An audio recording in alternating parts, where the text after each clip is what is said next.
antes de ir al debate, tenemos en línea a Jesús López Almejo. Le agradezco mucho al profesor Jesús López Almejo, desde la UABC de la Universidad Autónoma de Baja California, que nos tome la llamada para hablar sin censura de estas amenazas de Donald Trump, de estas respuestas más tranquilas de Andrés Manuel López Obrador, pero en medio de estos jaloneos entre los gobiernos está la gente del área fronteriza.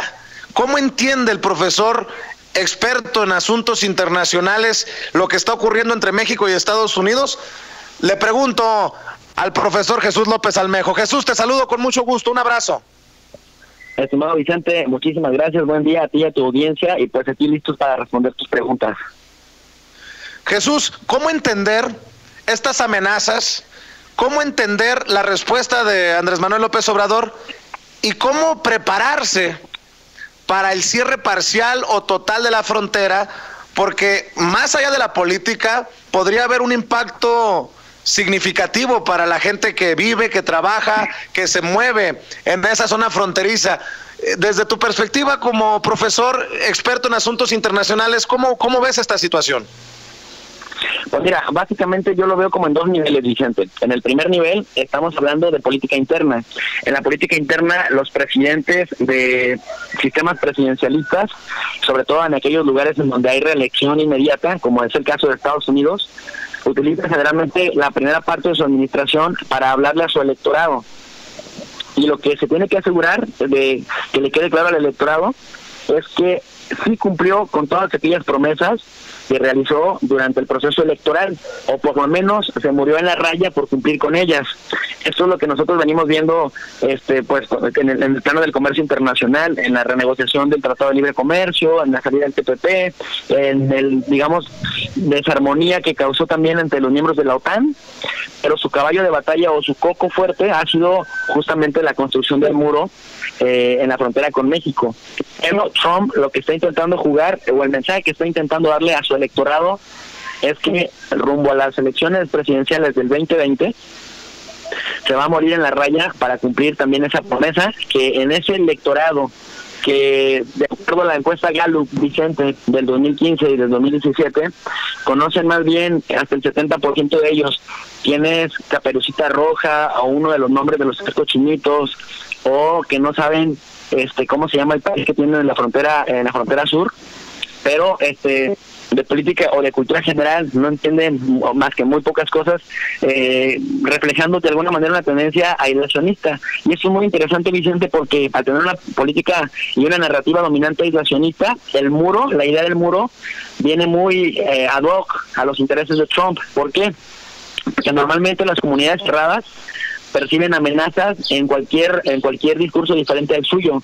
Entonces, la idea que se les ha estado trabajando y que se les ha estado manejando es que no solamente los centroamericanos entran, sino que los mexicanos siguen entrando, y que el gobierno de López Obrador, en el mismo sentido que de Peña Nieto, no estaba haciendo nada. Sin embargo, ahí voy al siguiente nivel.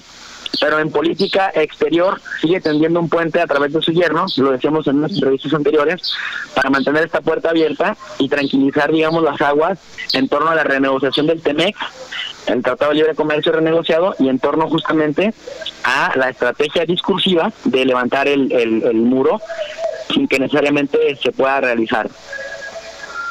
Jesús, ¿quién sale perdiendo más con esto?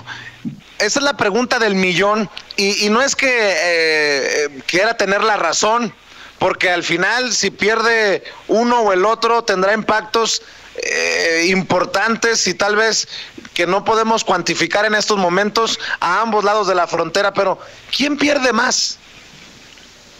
Mira, primero no está claro qué quiere decir Trump con cerrar la frontera, o grandes secciones de la frontera. No está claro, no sabemos si va a privar incluso a los portadores de green cards o a los ciudadanos de origen mexicano o a ciudadanos anglosajones que están de este lado viviendo y que de alguna manera o que vienen paulatinamente a comprar productos a México o a servicios sanitarios, ¿no? De salud, valga la redundancia, o si nada más se refiere a los extranjeros entrando con un pasaporte o una visa a Estados Unidos, Pero lo que sí ya podemos percibir, por ejemplo, aquí en Tijuana, es que ya hay más presencia de elementos de seguridad fronteriza que están apostados a lo largo de la valla.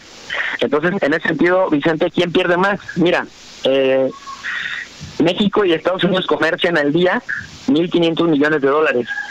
Para que te des una idea, México con toda África, que son 54 países, México comercia al año 2.500 millones de dólares, pero solo con Estados Unidos 1.500 millones al día.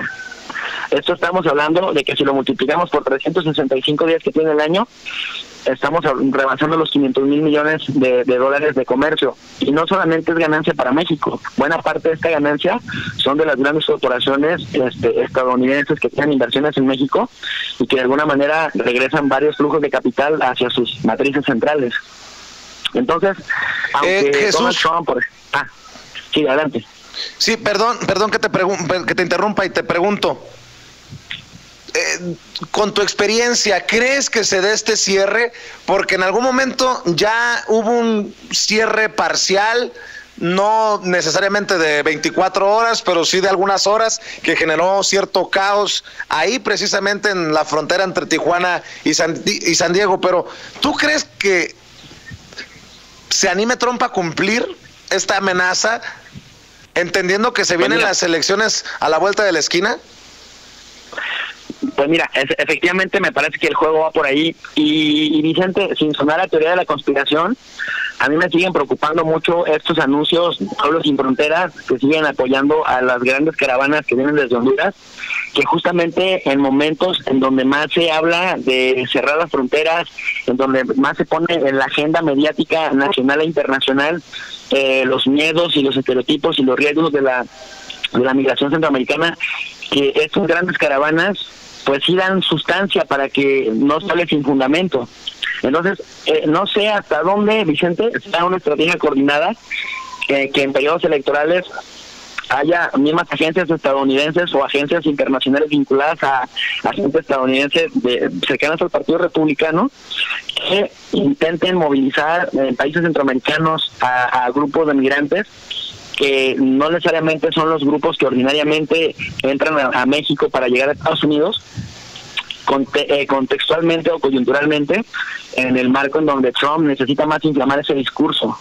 Y entonces, de alguna manera, esto pone entre la espada y la pared al gobierno mexicano, porque, por un lado, tiene que, obviamente, hacer respetar su frontera, pero eso implica que incluso lo pueda hacer, o lo deba de hacer con violencia.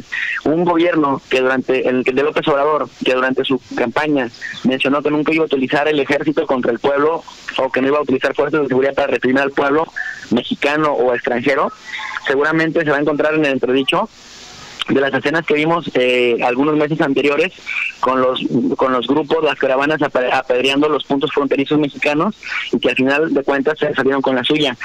Un funcionario de alto nivel, Vicente, de la administración de Trump, ha señalado varios estatutos, entre ellos los artículos 212F y 215 de la Ley de Inmigración y Nacionalidad, que fue la misma ley que la administración que se utilizó para prohibir viajes, así como la 19 USC-2, que esta en particular permite a la Agencia de Aduanas y de Protección de Fronteras cerrar cualquier oficina de aduanas o puerto de entrada por tiempo indefinido, según lo crean conveniente.